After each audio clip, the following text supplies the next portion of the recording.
Ann here from Backroad Buddies, and the video we want to share with you today is about our tips and tricks from Season 5 in the year 2025 when we traveled to Europe. So at the end of each one of our travel seasons, we sit down and look back across our travels and list out kind of the lessons we learned along the way. Now, normally these tips are really pretty specific, but this time we kind of put them into 9 different categories and just kind of have a discussion of what our experiences were like related to those categories. So if you just want to go straight to one of those categories, look in the description below and you can just click on a link in the timeline and go right to a particular category that you're interested in. Now, we share these lessons learned from our experiences in hopes that perhaps 1 or 2 of them will help you in your travels. Tip 1, travel and health insurance. Now, our European trip was almost 7 months long, and that made it really difficult to find travel and health insurance that would cover us for that length of time. So kind of our recommendation is to not travel that long in one period. I think in the future we'll limit our international travels to 3 months or less because that really seems to open up a lot more options. Now, most U.S. health insurance does not cover you when you travel outside the country, and even Medicare doesn't normally cover you outside the country except for if you have Supplemental Plan G, which will cover eligible emergency medical expenses outside the country, but it's only at an 80% rate, and it's only for the first 60 days you are out of the country. So trying to find even travel insurance for more than 6 months was difficult. We had a fellow international traveler, a relative of ours, that recommended a company called Allianz. I think that's how you pronounce it. And that seemed to work for us, so that's who we went through. They had kind of 2 different plans you could do. There was a 1 trip that could be as long as 1 year, and that's the plan we went with. And there's another one where you could do multiple trips across a whole year. But each of those trips had to be, I think it was less than 90 days each. Now, the only part of the 1 trip plan that we didn't like is if we had to come back to the States at any point during our trip, then our insurance ended. So if for some reason, some emergency, we wanted to come back for a funeral or something like that, so if we wanted to go back and pick up our trip where we left off, then we'd have to go out and find another insurance company to cover us because Allianz would be done at that point. Now, the specific plan we went with is called One Trip Premier Plan, and it covered both our travel insurance and our health insurance. They ask you up front, what's the cost of your whole trip? But they're really only going to reimburse you for things that you can't get refunds for. So when we looked at the cost of our trip, we only quoted what we had at risk at any point in time, because most of our hotel reservations and things like that would give us a full refund if it was, far enough in advance of cancellation. So trying to figure out how much money you have at risk at any one time is worth the effort, because that travel cancellation insurance really gets expensive. Now, we hike a lot, so we actually hike with what's called a Garmin InReach device, which is a satellite communicator. So this helps when you don't have cell service, but the main feature that we want is the SOS feature. So we're out hiking in the Alps or the mountains or somewhere, and we're remote, and we get into trouble, we can signal for search and rescue.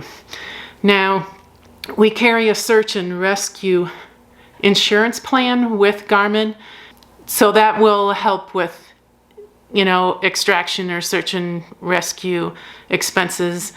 It can cost $50,000 to be helicoptered out of the mountains, so it's kind of a nice insurance to have.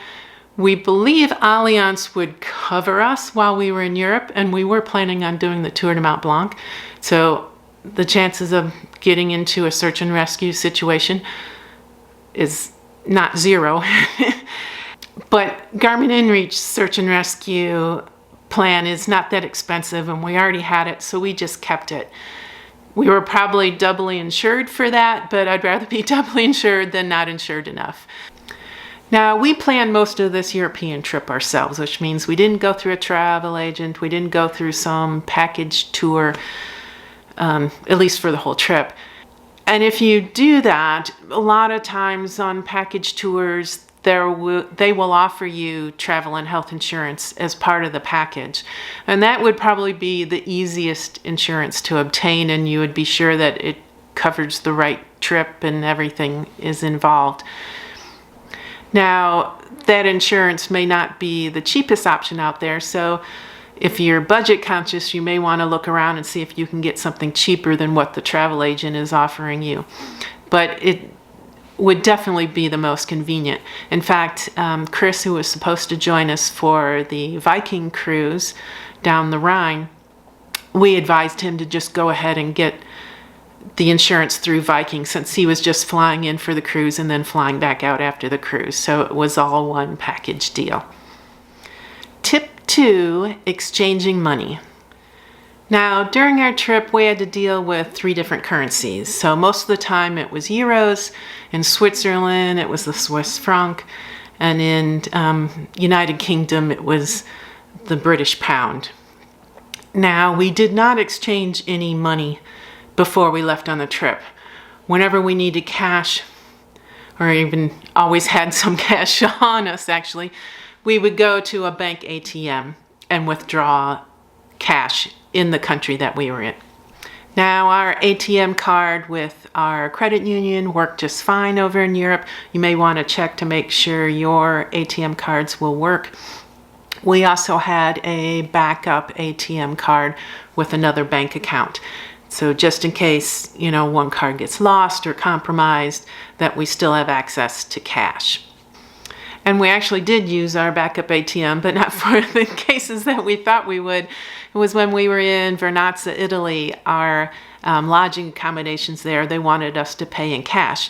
And it was for like 5 or 6 nights, so it was quite a bit of cash. And we ran into ATM limits trying to get that much cash out. So having 2 ATM cards, we were able to use both of them and get more cash out at a time. Now, we always made sure we use ATMs at banks, not the independent little ATMs you see in other places. And that was for 2 reasons. One is we heard you get a better exchange rate at the banks than you would at the independents, plus you won't have little extra fees in there. And plus it seemed a little safer. It was probably less likely to have the skimmers on the ATMs at banks than the independent ones as well. But we would still try to tug on the ATM things just to try to make sure there were no skimmers. Now, you didn't have to worry about exchange rates not only with cash, but also with your credit card transactions as well. So you want to check with your credit card company to see if they have international transaction fees. When we were planning Europe, we discovered our current ones did charge transaction fees, so we actually opened up yet another credit card to have one that did not. So that was helpful because those fees add up over time.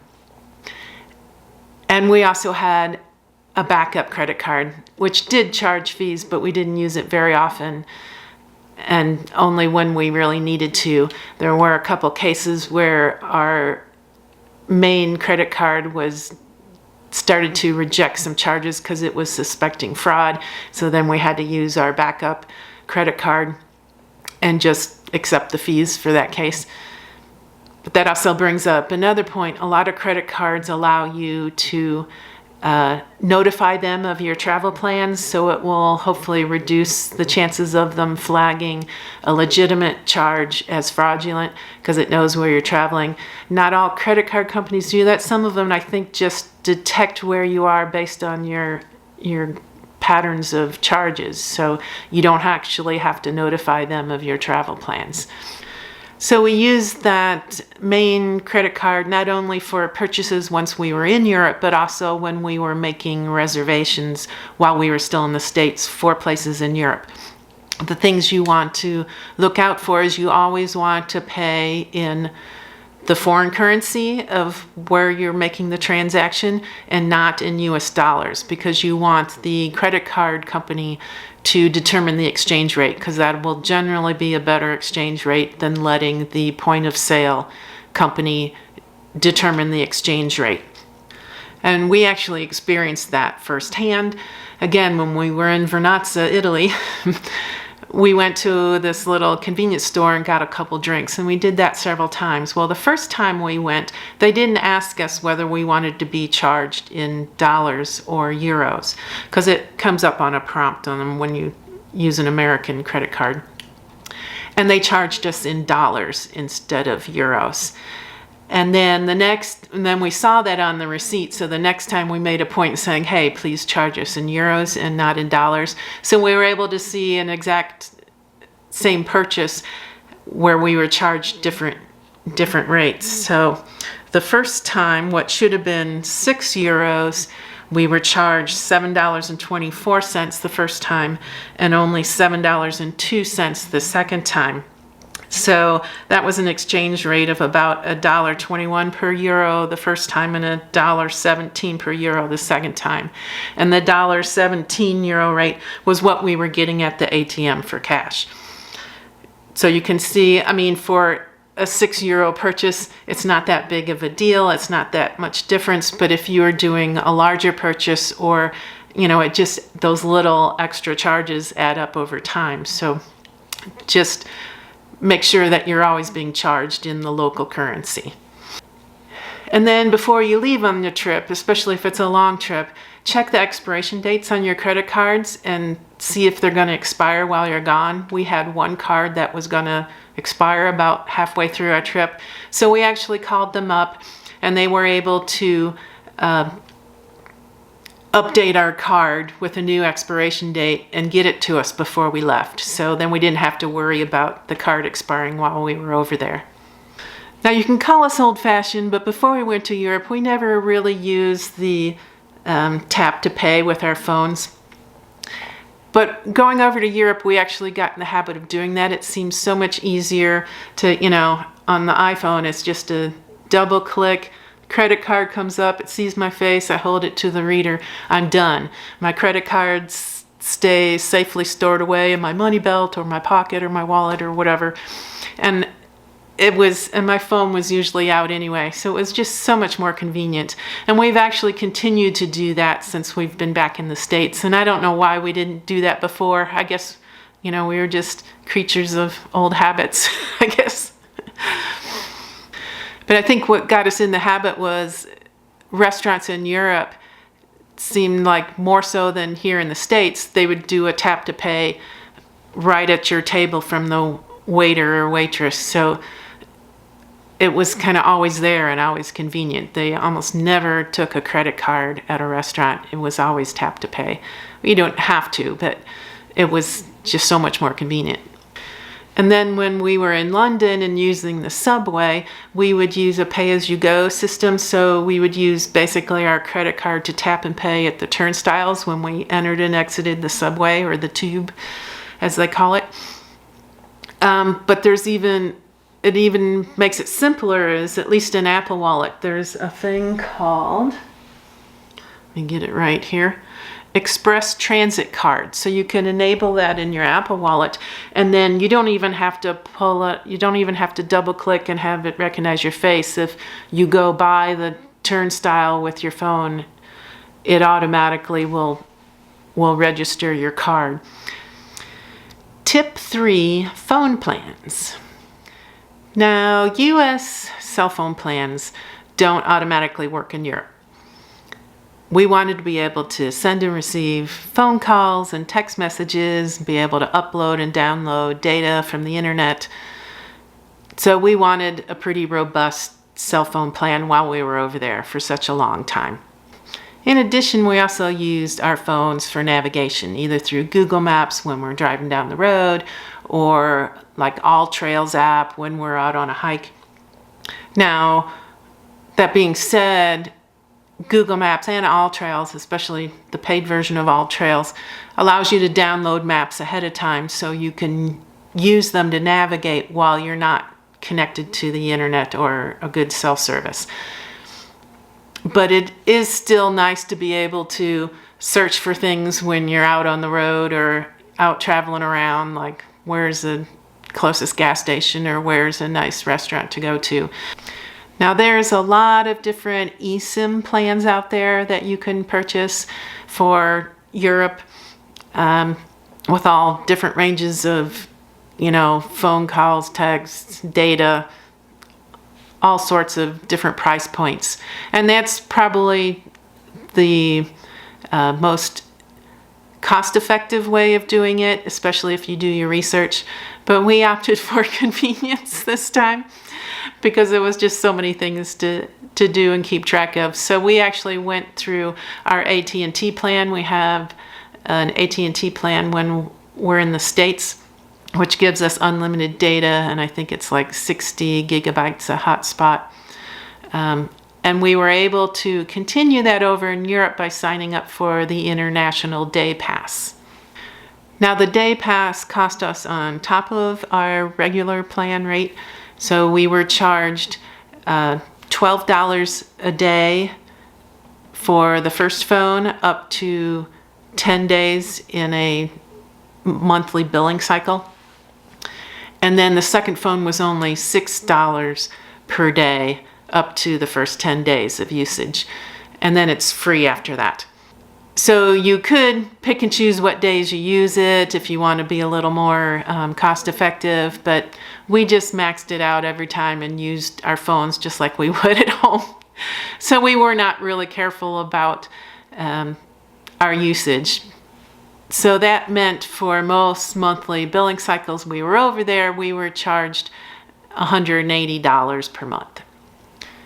Now, unfortunately, the way our billing cycle lined up, we had that maximum monthly charge not 7 months, but 8 months, just because of the way the cycle lined up, which was a little unfortunate, but we were spending a lot of money anyway. Another $180 was kind of a drop in the bucket at this point. One thing that did catch us off guard was the at-sea charges. Now, we did a transatlantic cruise, and this wasn't for the transatlantic cruise portion. This was actually when we were doing a ferry from Holyhead, Wales, over to Dublin, Ireland, and then on the way back, which is a long ferry ride, and I guess we were far enough away from land that AT&T decided we were at sea, and so that was an additional charge of $20 per phone. So it was $40 on the way over and $40 on the way back, and that did not play into the 10-day a month maximum count for those day pass. So that was on top of that. So when we went from London to Amsterdam and knew we'd be going through the channel, we weren't sure if we would get at-sea charges then either. So we turned our phones off while we were in the channel just to make sure and didn't get that extra $40 charged to us. Now, while we were on our 15-day transatlantic Princess cruise from Fort Lauderdale, Florida, up to Southampton, England, we chose not to get internet access. It was a little pricey going through Princess. I think it was $29.99 per day for one device. So we decided we can live without the internet while we're out there at sea. And we heard that sometimes the connection wasn't all that great anyway. However, we had our Garmin InReach devices with us, and these are satellite communicators. So we could send text messages and receive text messages from our relatives. And it turned out that partway across, there was a PDF document that I needed to sign. So we actually just signed up for the Princess internet connection for one day. And that one device turned out to be just one device connected at a time. So we had that one day of internet. So we connected all of our devices one at a time, downloaded all our emails. I don't think we downloaded any videos or anything, but updated my software licenses with Adobe Lightroom and Final Cut Pro. And then we were able to receive the PDF document. I was able to airdrop it over to Keith's iPad, and I could sign it in blue ink with his iPad pencil, and then airdrop it back to my laptop, and able to send it off in an email and get it on its way. So that kind of worked out pretty well. And it was because we had our little text messages going back and forth, we were able to know that that was there and waiting for us. Now, our daughter came over and visited us while we were in London. So she was in London for 7 days. We were only there for 5, I think. So she was there a little bit longer. And she's on our same phone plan with AT&T. So again, we just had her do the International Day Pass. She only got 7 days of charges from that. However, they charged her $12 per day when we thought it would have been another second phone and only be $6. So we didn't bother contacting AT&T to figure out why. I don't know if it was because we ended up being in 2 different countries at the same time, because we left before she did and went over to Amsterdam. But I don't know why, or that second phone is literally just the 1 second phone and then $12 again after that. I don't know. So you'd have to check on, if you're going that route, why that is, and if a third phone should be charged at 12 or 6. Now, near the end of our trip, our son came over to Munich and joined us for, I think it was 8 days. And he actually went a much cheaper route. So he went the eSIM route. He went through a company called, let me get it right here, Orange Travel. So he bought a European SIM card for $25.85, and that's in dollars. So that was good for 14 days in Europe. He was only there 8, so might have been able to find something cheaper, I don't know, but $25.85 isn't that bad. He had voice, text, and data, but his data was capped at 20 gigabytes, which seemed to be plenty while he was in Europe, so that wasn't really an issue. The one thing that was a little tricky is it was a different phone number, so he had to get us the new phone number so we knew how to communicate with him when he got over there. Now, all he had to do was he purchased the eSIM card before he left the States, and then once he got to Europe, he had to activate it. So it wasn't that hard, I guess. I didn't actually do it myself, so I don't know exactly what's involved, but it seemed like a pretty easy process. That is, if your phone supports eSIMs. Now, we have heard that some eSIM plans will allow you to keep your US phone number, but I don't know the process for that because we didn't go that route. So you'll have to research that yourself, but be aware that it is possible if you want to make sure that people in states can still contact you on your US phone number. Tip for lodging options. Now, for lodging, we tried to stay away from the big hotel chains. We wanted to stay in like the little local family-run places, bed and breakfasts, and really try to experience the local culture.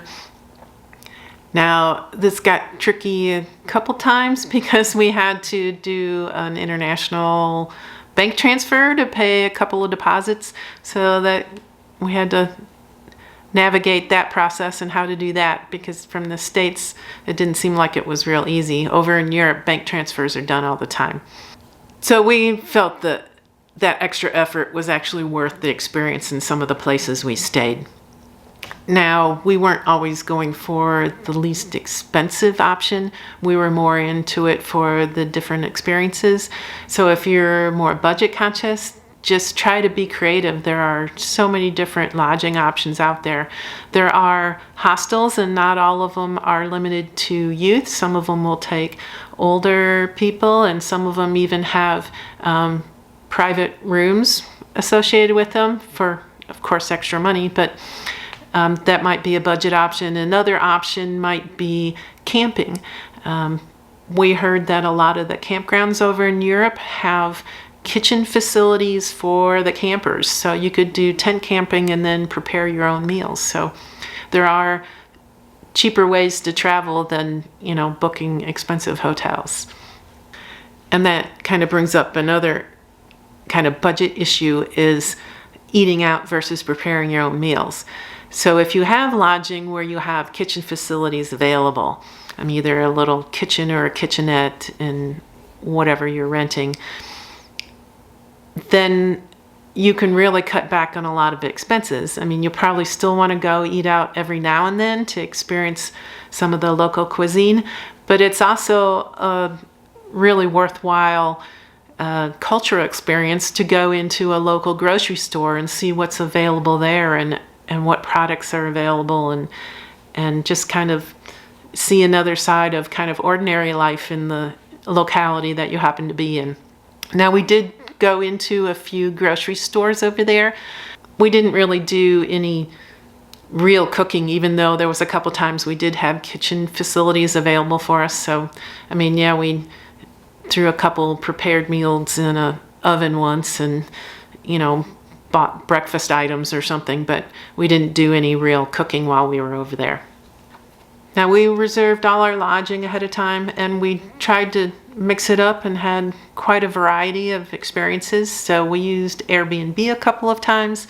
We stayed in a cottage on a sheep farm in the Lake District of England. On the Isle of Skye up in Scotland, we stayed in what's called a pod, which was kind of like a glamping cabin. So that was interesting. And then in Amsterdam, we actually booked a houseboat right on the canal. So we actually stayed in a houseboat and had the whole houseboat to ourselves. And could sit up on deck and watch the canal boats go by. So just a really nice experience. And then we also did the Tour de Mont Blanc, which is a long-distance hiking trail in the Alps that goes through France, Italy, and Switzerland. And so we had a variety of lodging along there. We did a lot of mountain huts, which was either large dormitory rooms or small shared rooms or private rooms. Some had, the bathrooms down the hall. Some had ensuite bathrooms. So it was just a large variety there.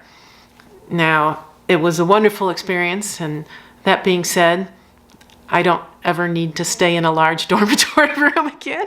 I experienced it and it was fine. But it all depends on your comfort level. But don't be afraid to get out of your comfort zone, because some of those may be some of the best experiences you have. Another interesting one was we actually took a narrowboat cruise on a boat called Takara Hotel Boat. So it was a little narrowboat canal boat, and we slept on there, so that was interesting too. Tip 5, cruises and package tours. Now, almost 7 months is a long trip to plan. We had to do, before the trip even started, we did a lot of research on where to stay, how to get there, what attractions we needed to book ahead of time, making reservations, just so many logistics. And then even after we were on the trip, we were figuring out what we were going to do that day, what things we were going to see, where were we going to eat, what restaurants do we want to go to. And all of that can be rather overwhelming and can really lead to, decision fatigue. So we don't normally consider ourselves cruisers or signing up for package tours, because part of the fun is doing all that planning, but again, like I said, it can be rather overwhelming. So we actually had a couple sections of our trip where we did do cruises and we did do package tours. And it was kind of a welcomed relief because we could relax more. We had less decisions to make. All of our lodging was arranged for us. What routes we were taking and our itineraries were planned for us. Like on the cruises, the meals were provided for. We didn't have to decide what restaurant to go to. And even, the things we were going to see and do, the cruise staff would kind of brief you the day before of what was going on the next day in the excursions. So it was just really a nice break in the rest of the trip, a place to kind of recharge and relax. So that actually was a nice change of pace to throw in the mix. Now we went on 3 different cruises. The first one was the 15-day transatlantic cruise with Princess that I talked about. So that was nice. There was quite a few at-sea days, which were relaxing, but yet not boring. They had activities going on all throughout the day, and so you could pick and choose what you wanted to go see and do on board the ship, or participate in.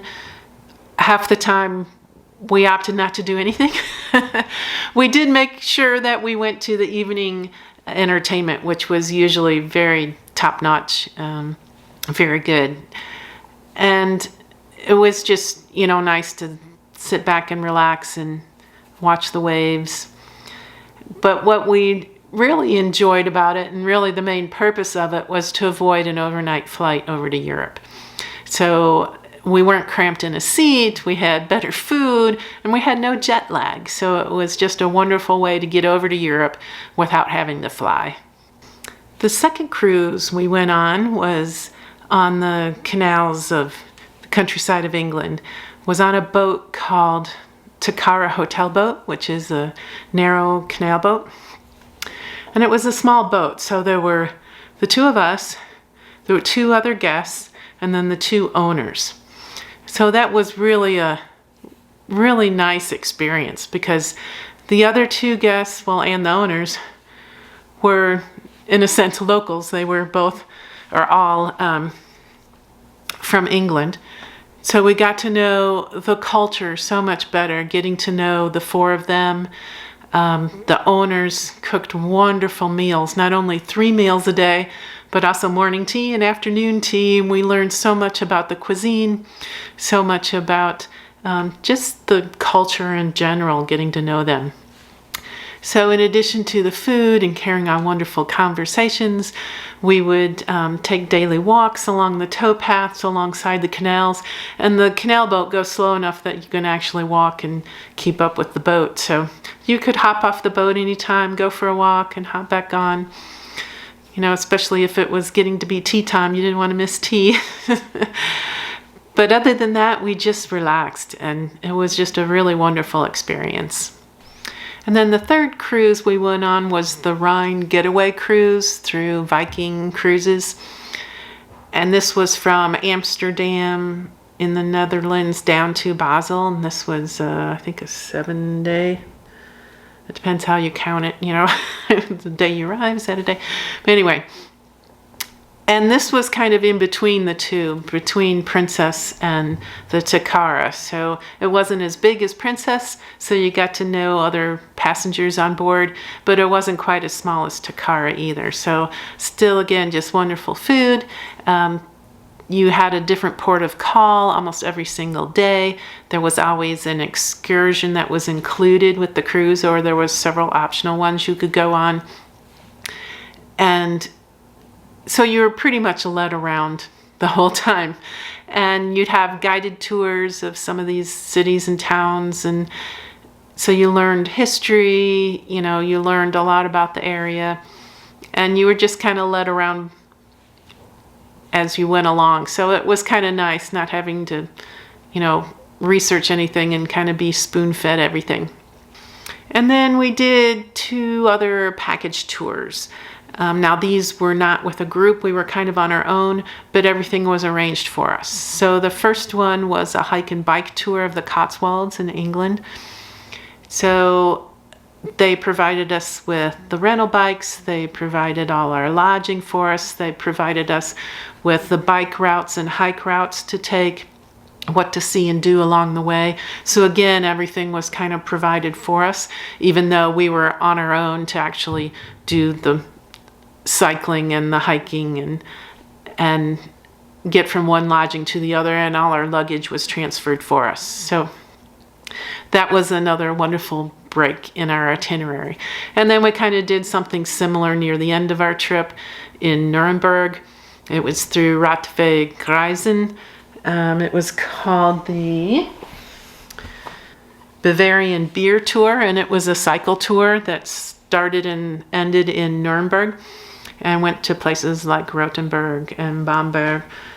And that again was pretty much a similar setup. All our lodging was provided for us, our luggage transfers, our bike rentals, our routes. So that was just another one where we didn't really have to research much. It's like, oh, that week's taken care of.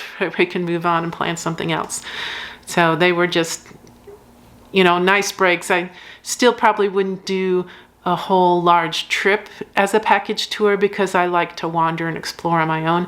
But having those sprinkled throughout our long trip were nice breaks to just kind of recharge. Tip 6, packing. Now, you've probably heard this advice before, but we're going to repeat it again anyway. Pack light.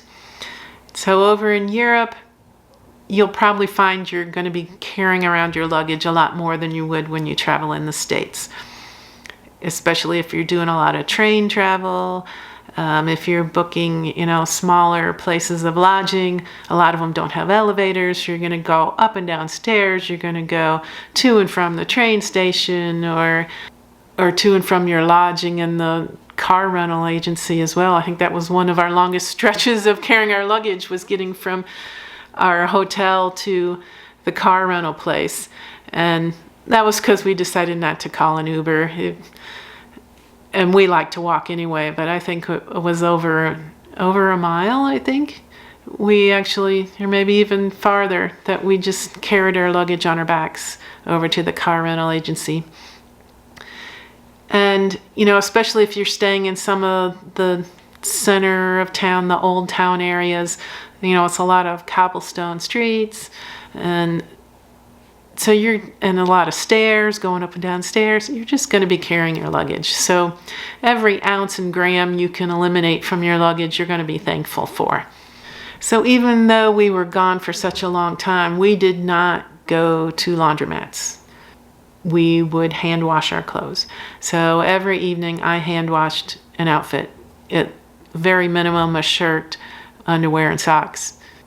So it didn't take that long to do. And then, of course, we were carrying clothes that would dry quickly, so we could do that. But knowing that you're going to wash an outfit every night, that allows you to take so much fewer clothes than you would otherwise. And yes, you're wearing the same thing over and over and over again. But you'll be thankful when you're carrying it around in your back for 7 months. Because we were gone so long, we had to cover all our seasons, right? We had to cover cold, we had to cover wet, and hot. So we had to do all that, and we still managed to pack really light. And so we were really thankful for that. Another piece of packing advice is to use packing cubes. And I would advise getting them in different sizes and colors. Now, some of these are compression cubes. I didn't really find that space was that much of an issue, although, being able to compress it did save you some space in your luggage. But I think more importantly is this kept things organized. Because we were gone for so long, it would get really frustrating. It's frustrating enough that you're living out of a suitcase for 7 months. But if you have to rifle through your belongings to find something every time, then that gets really old really fast. So having, different colors, you go, oh, this is where this is where I kept that. And you can go right to what you're looking for, and it makes it so much more pleasant of an experience than rifling through your belongings. Now, another thing we did was use Kindle. I know this kind of probably sounds second nature, but we actually used Rick Steves' travel books quite extensively, not only to plan, but also to reference while we were over there.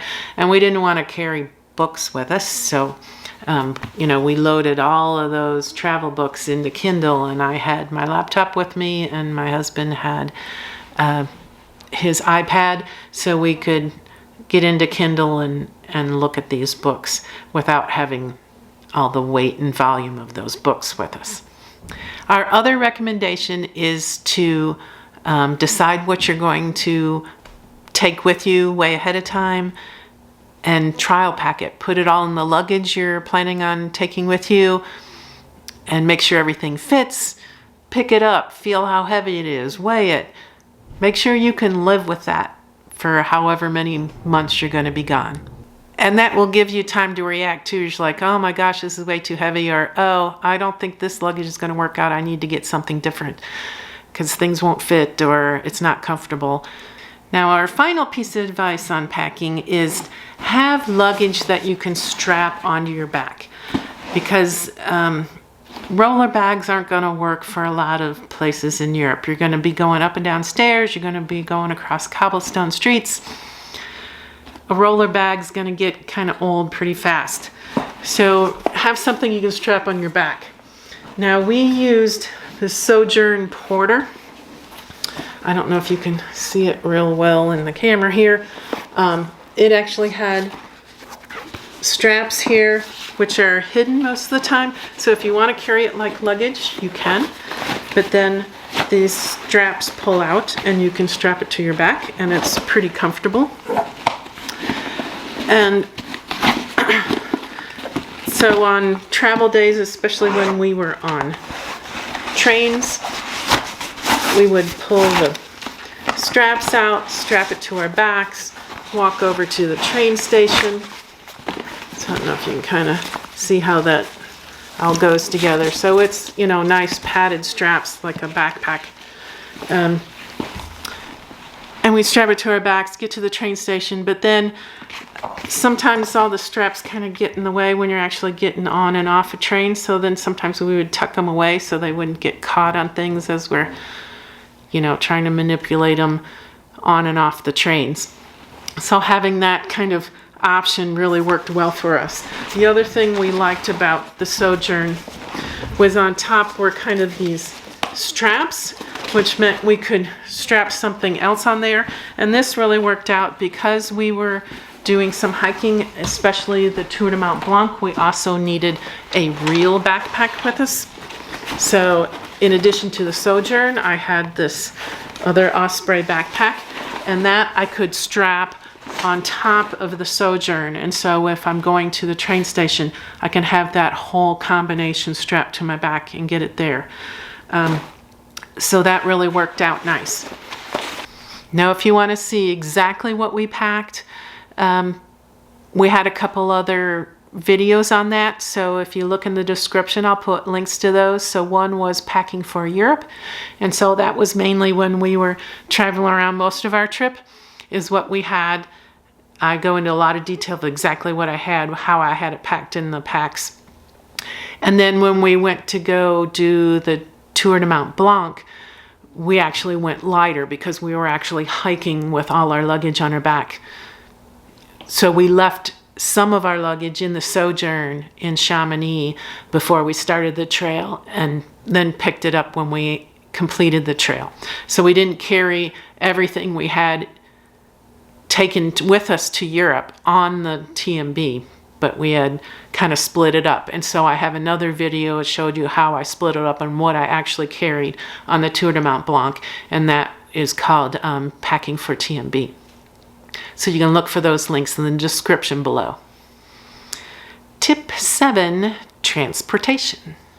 There are a lot of things to consider when deciding what type of transportation you need or want.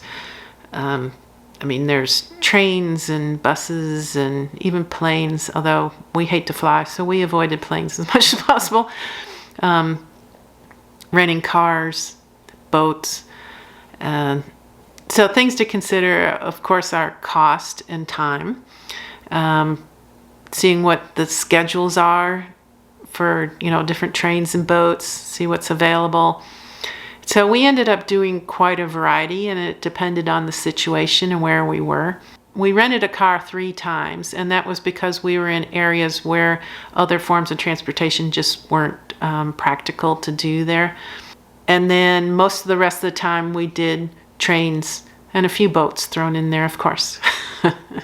So the 3 times we rented cars was just for a few days to go to Dartmoor National Park. And then the second time was when we were in Ireland, once we left Dublin and we're going out on the countryside and going up the west coast of Ireland. We rented a car for about 3 weeks, I think it was, till we got back to Dublin again. And then the third time was when we went up to Scotland, just because it was just a lot of kind of more remote areas there. So we rented the car in York, England, and then drove up and through Scotland and circled back around and dropped the car back off in York. And that was about a month, a rental car there. Now, Europeans like their manual transmission cars. So most of the rental cars are manual transmissions, but they do have automatics. Of course, the automatics are going to cost more than the manuals. So you'll have to make that choice. What are you more comfortable with? Now, I'm comfortable driving a manual transmission, but Keith is not. And then you notice what countries we were renting cars in England, Scotland, and Ireland, where they drive on the opposite side of the road that we do in the States. And so I wasn't sure about doing a manual transmission with being on the other side of the car, and I just thought we had enough to deal with, so we opted for our automatic transmission every single time. Now, what surprised us was in the United States and Canada, when you rent a car, you can normally add your spouse as a second driver for no additional charge. That is not true in Europe. In Europe, if you want to add another driver, whether they're your spouse or not, there's a per day charge. So we kind of had to make that choice. We decided to do that, especially, we're renting a car for a month. We wanted the option of having either one of us drive, even though Keith drove most of the time. And we're not sure if you can add a second driver once you've already started the rental. Like, oh, I changed my mind, I want to add it. I don't know. We didn't do that. We just add the second driver from the very beginning, and we just paid the price. Now, in order to legally drive in Europe, you need an international driver's license.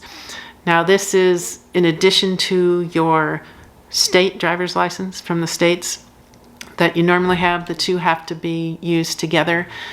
So basically, this international driver's license is really just a translation of your state's driver's license into different languages, but it is required. Now, that being said, every rental agency we went into and checked in to get the car only asked to see our U.S. driver's license and not the international driver's license.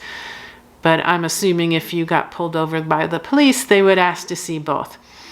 Now, the international driver's license can be obtained from AAA offices all across the United States, and it's a small fee, and I think they take your picture, and so it's not that big of a deal. Now, another thing to consider when you're renting a car is the insurance. Our credit card that we had through Chase Prime Visa said that it would cover us collision on our rental cars over in Europe. But in order for that coverage to be in effect, you had to refuse the additional collision charge that the rental agency tries to sell you. So we did that for the first car rental. And then the second car rental was in Ireland. And luckily we had looked this up ahead of time because most insurance companies won't insure in Ireland, but our credit card company would. But in order for you to waive that collision insurance at the rental agency in Ireland, you actually had to have a letter of coverage from the credit card company or insurance company saying that you're covered in Ireland, because many companies do not. So since we found that out ahead of time, we actually contacted the credit card company and got our letter of coverage and took that with us, and we were able to show that. And so we denied the collision insurance while we were in Ireland. However, by the time we got to our third car rental for Scotland, we started reconsidering because we weren't sure exactly of all the hassle if something did happen. Because what we found out when we rented the first time was that if there was a scratch on that rental car that went down to the metal, you would get charged £2,000 per scratch, which is a lot of money. Now you're thinking, oh, I would never scratch the car. But then after driving through Dartmoor National Park and then driving all the narrow roads in England, scratching the car is a very realistic thing to happen because there's narrow roads that are barely wide enough for the car, and they're bordered on each side by either really thick bushes or stone walls. And then you gotta and these are two-way roads. So then you meet someone coming the other way and they gotta figure out some place that you can squeeze past each other. So ending up with scratches on the car is a very high possibility. So then when we got to the third one, we decided, well, you know what? We'll just opt for the rental car agency's insurance to really make sure we're covered, and because we know we're going to encounter narrow roads again. So that's what we did. We ended up just doing the rental car additional collision charges for the third rental. And yes, it all added up to be quite a bit of money, but this was kind of our trip of a lifetime, so we just pulled out our wallets and paid. Now, when we were driving around, we would navigate using Google Maps, just like we do in the States. But because we knew there might be times where we didn't have good cell phone coverage, we downloaded the Google Maps ahead of time. And we actually did most of those Google Map downloads while we were in the States. Now, we had unlimited data on our cell phone plans, but we had limitation on our hotspot. And there were times where we were in hotels that had Wi-Fi. Of course, we used a VPN to make sure those Wi-Fi connections were safe, but it wasn't always the best connections either. But especially if you have a cell phone plan while you're in Europe that has limited data, I would suggest downloading Google Maps ahead of time so that you don't use up your data on your plan.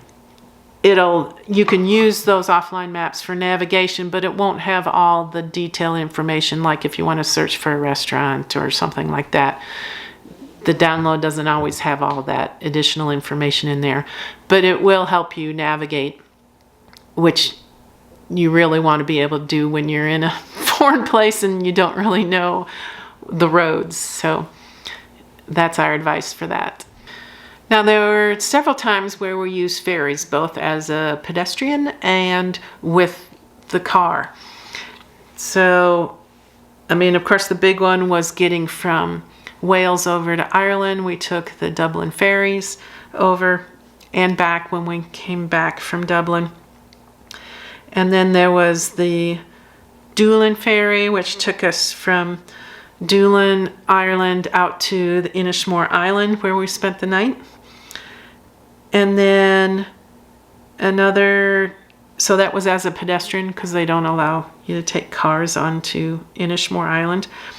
And then another one was Mallaig to Armadale in Scotland with Calmac that we used with the car to get over to the Isle of Skye. Although on the way back we took a bridge. There's a bridge on the other side that you can take to get off of Isle of Skye. Some other short ones. There was one on our way to Doolin, where we went from Tarbert to Killamere. It was just a short little ferry with the car. And then the same thing as we were going from Portmagee to Dingle, we had crossed the bridge onto Valentia Island. And then we drove that to the tip of the island. There's a short little ferry then to get back to the mainland, so we took that as well. So then almost all the rest of our transportation needs were met by trains. And figuring out what the best options are for trains gets kind of complicated pretty fast. I mean, there seems like there's all different kinds of deals, and depending where you are and what country you're in, and one deal's better than another. So we handled each section of our trip differently. So for our train travel in England, we actually went through the Great Western Railway, or GWR website, and bought individual train tickets through them. Now, England has quite a few different rail companies that cover the whole country, and depending where you are, it's a different rail company. But most of the rail companies kind of coordinate with each other, so you can buy tickets for another rail company through any one of those rail company websites. There's also a National Rail website, which kind of gives you all the schedules, and you can buy all the tickets on all the different trains. However, I kind of like the website at GWR better. So I actually booked all of our train rides through GWR, even though we were on trains other than GWR trains. And GWR also had a phone app that you could download, and so all our reservations were in one place, which made it nice, and you could see all the schedules and keep up with everything. So that really worked out well. Now, there was kind of two ticket types that I opted to use. One was called the advance ticket, which was usually the cheapest option, but that meant that it was only for that particular train, that day, that particular time. And I only did that if we didn't have tight connections, and I knew we'd probably make that train. Otherwise, I did a second type, which was called an anytime ticket. I mean, you could still make a reservation on a particular train, but then if you missed that train due to a connection or for whatever reason, you could use any train that was going to the same destination that day.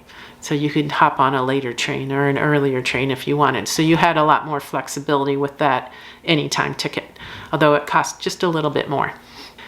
Now, the only thing to note is on that GWR phone app is it only really works if you're in the United Kingdom.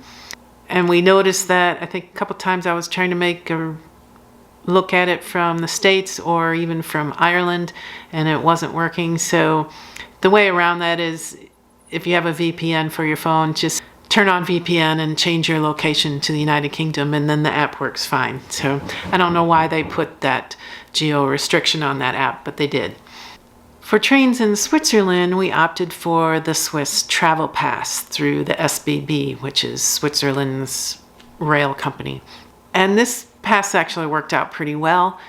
It not only gave us access to all the trains, but some of the gondolas and even some of the attractions in Switzerland. So it covered our bus in Lauterbrunnen and the gondola up to Gimmelwald and Mürren, along with all the train rides that we took in Switzerland. And it just so happened that the 8-day Swiss Travel Pass just fit our itinerary perfectly. So that's what we went with. And they also have an app that you download, an SBB app, and that really worked out well. While we were in Switzerland, we did not make reservations. And that's because the Swiss trains are very punctual. They run frequently enough that you almost don't even need to look at a train schedule, although we did. But you just kind of show up and hop on, and you don't need a seat reservation except for there's a couple of panoramic trains across Switzerland that you'll need a reservation for. But most of the time, you just show up to the train station and hop on the next train going the way you want to. And the SBB app allows you to kind of see, you put in your destinations and it'll tell you what connections to get you to your final destination and, how often they run. And if there's any issues, like I think the one route there was going to be some construction, so there might have been delays along that route, so we chose a different route. And it just really worked out really well. And then for the remaining trains that we needed for our trip, we used Eurail. So the rest of the trip was through 5 different countries and I think at least 6 different train companies. And so part of the reason to do Eurail is we didn't have to deal with all those separate things. We could just do everything through the Eurail. Now the Eurail is a travel pass that's available for people who do not live in Europe, but there's a similar one that's for Europeans. I think it's called Interrail. So if you happen to be a European resident, you can look into that as well. Now the pass we went with was a 10 travel days within a 60-day window, and that just happened to work out and fit our itinerary perfectly because we had exactly a 60-day window and exactly 10 travel days within that. So that really worked out great. And we used their app as well. It's called the Eurail Planner app, I think, that you download to your phone. So you buy the pass ahead of time, you activate it for the first day, travel day that you plan. And then you actually have to kind of pick out your, what they call a journey, pick out your trains for the travel day and add them to your pass in the app. And then that's what you show the conductor or staff that comes around to check tickets on the train. Now it also gave you quite a bit of flexibility. So if you had some connections and you missed a connection, you could remove that train or journey from your pass and add a later train and hop on the later train, and you were all set to go. So that really worked out well. It kind of made us feel a little better because we had quite a few really long travel days in that section of our trip where we had to do quite a few different trains, with some with tighter connections than I would like. And yes, we did miss our connection a couple times, but we were able to get a later train and adjust our Eurail pass for it. So it really worked out pretty well. Now, the thing is, we normally like to do seat reservations when we can, even if they're not required, just to make sure we have a seat on the train. Now that gets goofed up, of course, when you miss a connection and then you don't have a seat reservation, but at least you're on a train and you're making your destination by the end of the day. Now the seat reservations are not covered by the Eurail pass, so you'll have to do those separately. Now you can make those reservations directly through the different train companies or through the Eurail website. Now, going through Eurail costs a little more. I think there's a little surcharge on there. But that meant that all our seat reservations were all in one place in Eurail. So that's the way I went. I opted for convenience over price. I could have gone out to each individual train company and made the reservations, but I didn't.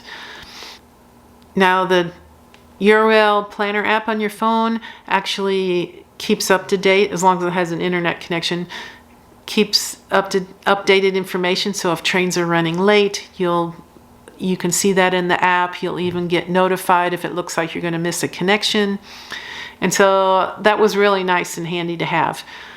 There were a couple times where we arrived at a train station for a connection, and I usually tried to plan it so we had plenty of time between connections, but we arrived in time and there was an earlier train that we could have hopped on and gotten on instead, especially since we had Eurail. We could have done that, but we were a little concerned about we'd have to remove the one train and add the other one before you actually get on board, because you're required to have that on the ticket before you actually board the train.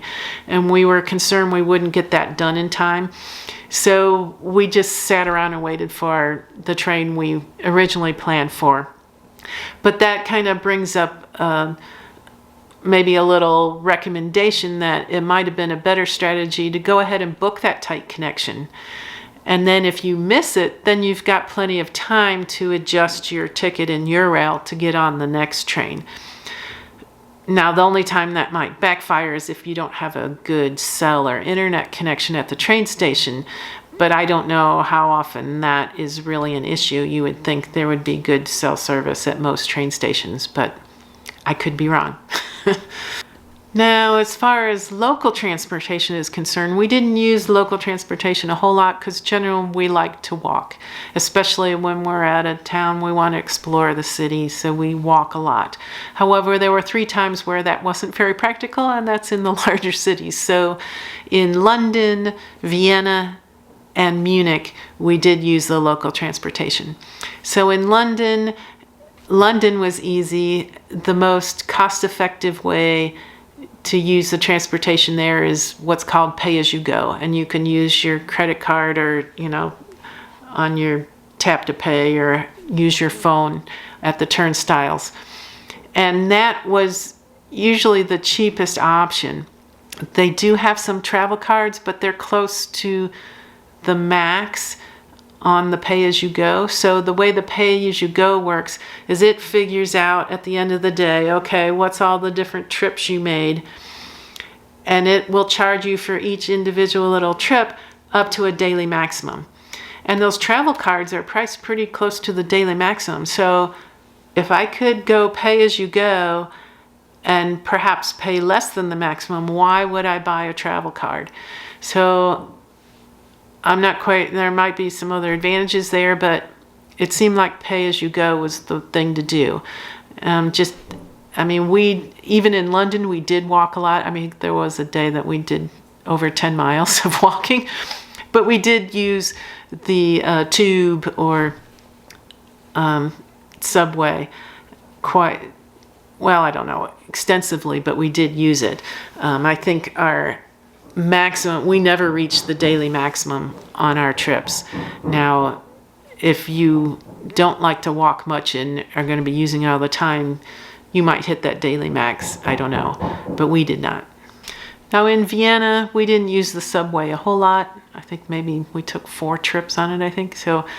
And they were only like $3 a trip, so we didn't even bother looking at any passes or anything. We just bought our single tickets as we needed them. So that was pretty simple.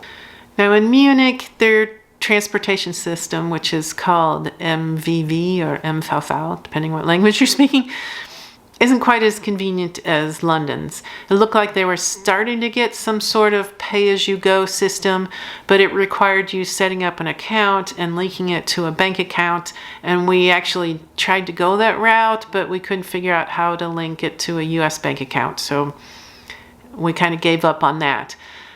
However, there's ticket machines at almost all of the, stops, and they have what's called daily passes. One's like an individual and one's a group, and a group is for 2 to 5 people, I think it is. Let me look that up here. Yeah, 2 to 5 people, where a child between 6 and 14 counts as half. So those daily passes seemed like the best deal to us, so that's what we did. And we were actually there. Our son had come over and joined us, and a couple other relatives and friends joined us, so we had groups of people. So every day we just bought some daily passes. We kind of figured out, how many single versus group we needed, depending how many people and how many people needed to stay together, because the group ticket is only 1 ticket, so the whole group has to be with you when you're traveling on the transportation together. So it was a little bit of planning, but not bad at all. So we just bought our daily passes every day that we needed them. Now, the other kind of form of transportation is hop-on, hop-off tour buses. Now, a lot of your bigger cities have these, just like they are in the States. We don't generally like using them in a sense of transportation. We use them more as a way of just getting to know the city and seeing what the sights are and getting the lay of the land. So we'll use a hop-on, hop-off tour, and we'll get on and ride the whole loop and then get off, instead of actually hopping on and hopping off. Because we found in the past that usually the way they're set up is if you hop off on like 1 or 2 stops and actually want to see what's there, then you run out of time to finish up the whole loop. So we generally don't hop off. We just ride it around. We get all the tour commentary along the way, get a little history, and get to know what all the sites are, and And so we use it that way. We use it more of an introduction to a city than we do transportation. So we did that a few times. We did that in Dublin, we did that in London, and we did that in York. And was there another one? Oh, Edinburgh. And we did that in Edinburgh.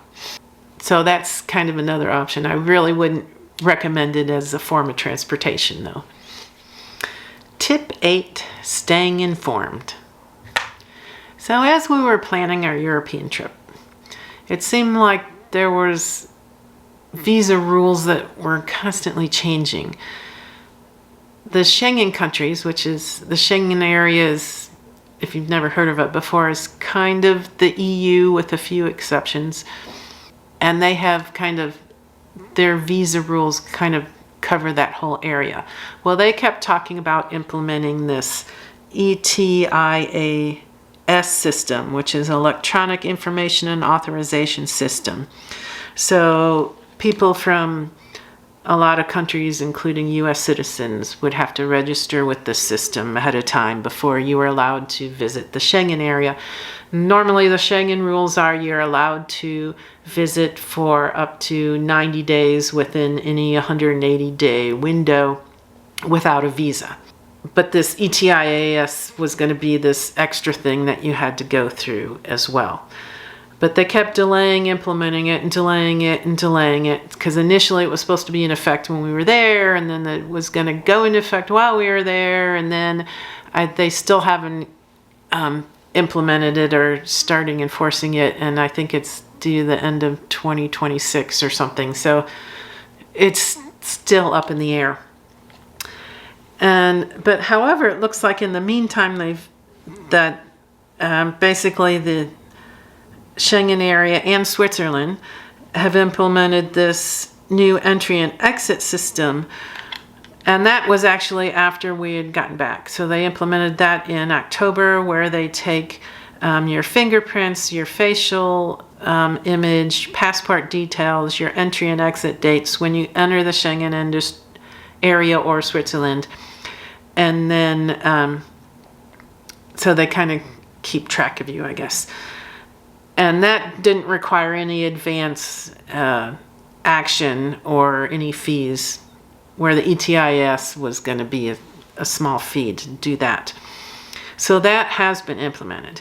And then in the meantime, actually before we went on a trip, England, or United Kingdom, implemented their version of ETIAS, which was called ETA, which stands for Electronic Travel Authorization. So that actually started before a trip, and that was something we did have to do. So we had to go on to their website. You have to fill out a form with information. You have to submit a photo and pay a small fee. And then once that gets approved, then you've got, this documentation that you have to take with you. But you can do it, and it doesn't have to be physical paper. But anyway, you have to have proof of that. And that's valid up to 2 years. And in United Kingdom's rules are different than the Schengen area. So you can visit United Kingdom for up to 6 months without a visa.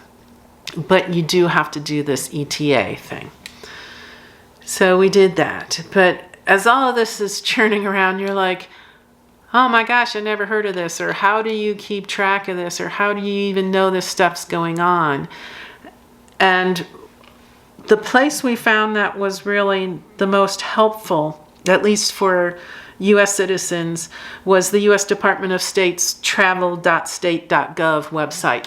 And they have all kinds of information out there involving travel for U.S. citizens, all your destinations, kind of things to look out for, different, import restrictions or, laws you should be aware of going into those countries, and just all kinds of information and things like the ETA and the ETIS. And so that'll keep you informed, and it's probably a good idea to go out there and look at the places you're going to go and read through the material they have out there, because it was some really good information. That's actually where we found out that United Kingdom has really strict knife laws. So don't be carrying a knife into United Kingdom. But then there was also another program through the Department of State called STEP, or Smart Traveler Enrollment Program. So what that allows you to do is you register with the U.S. Embassy or Consulate at each of your destinations, and then they will notify you through emails. I don't know if you could do it emails or text. I don't remember.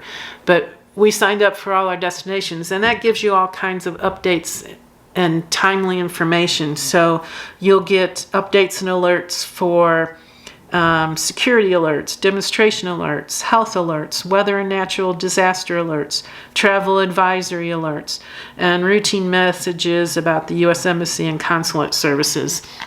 So, and you set the time period that you want to get those notifications. So we found that to be very helpful as well, just to stay informed of what's going on in the places we planned on visiting. Tip 9, booking attractions. Now, normally we like to arrive at a destination before we decide what we're going to see and do there. We don't like to have our whole time scheduled out for us. But there are popular attractions that will be booked up ahead of time. So if you don't look ahead and research them, you may miss out on things that you really wanted to see. So our advice is to research the things that are important to you, right? If you really want to make sure that you get to do this thing, then research way ahead of time how far in advance do you really need to book that attraction before it starts filling up and you'll lose out on it. So there were a few things that we did book ahead of time, but not a lot. So just to give you an idea, the things we booked ahead of time was the Stonehenge Circle Experience at Stonehenge in England. We booked a boat tour around the Skellig Michael Island there in Ireland near Port Magee. And then we booked another boat tour called the Great Blasket Island Eco Tour, and that was in Dingle. And we booked the Cliffs of Moher cruise. Now that one, it turned out we didn't really need to book ahead of time.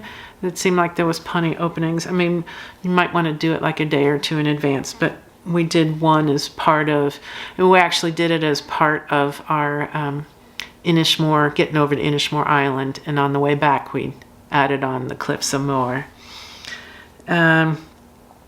Another thing we booked ahead a bike rental and shuttle ride for cycling the Great Western Greenway. That was also in Ireland near Westport. And then we booked the Hawk Walk with Ireland School of Falconry at Ashford Castle, also near Westport. So that was a really wonderful experience I didn't want to miss out on. Then we did the wildlife tour, Tobermory, Treshnish, and Staffa, that we booked through West Coast Tours. So that was near Oban, Scotland.